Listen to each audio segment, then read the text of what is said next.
Waalaikumsalam warahmatullahi wabarakatuh. Unaitwa nani?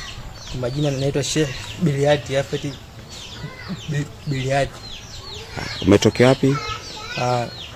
Nimetokea wilaya ya Tunduru, kijiji cha Imani, kata ya Lukumbule. Kule ngambo na Msumbiji. Ndio kule ndo pale tulikuja kwa kefu kuja kuhamasisheni. Ndio. Na wewe ndio ulikuwa unaongoza pale darasa? Ndio. Safari yako ya masomo ikoje? Safari yangu ya masomo sio mbaya kwa sababu somehow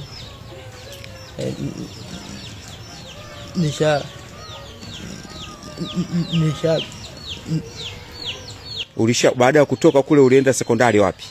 Baada ya kutoka pale nikaenda Songea Boys Secondary School. Songea Boys. Baada ya kutoka Songea Boys nikaenda Secondary Ndanda High School. Combination gani? Combination ya HGK. Ndio. Na matokeo yamekuaje?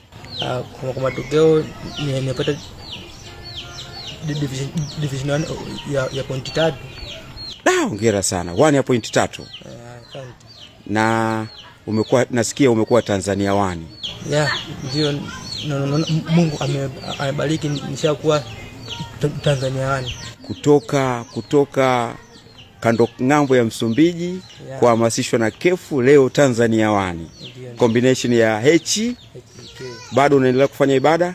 Ndio naendelea. Unaswali swala 5? Ndio. Adhuhuri na raka ngapi? Adhuhuri? Adhuhuri ina raka 4. Safi. Alasiri? Alasiri 4. Magharibi? Magharibi 3. Isha? Isha 4. Subuhi? Subuhi 2. Takbir. Allahu Akbar. Unatisha Sheikh. Sasa mbona majina yako na wewe Muislamu ikoje? Haya ni swala tu la wazazi wenyewe walipa tu majina, kwa hiyo nisingeweza kuyakataa. Na ulikuwa mdogo. Ndio. Na pale singambo wa Msumbiji, kwa hiyo majina yanashabiana na sehemu nyingine. Basi nashukuru sana. Sasa changamoto yako? Changamoto mimi nina shida ya ulemavu. Sasa ningeomba msaada kusaidiwa, sababu hata hali kidogo ya nyumbani sio mzuri. Hali ya uchumi. Ndio. Okay. Msaada kwa ajili ya kufanya application. Ndio. Za mkopo.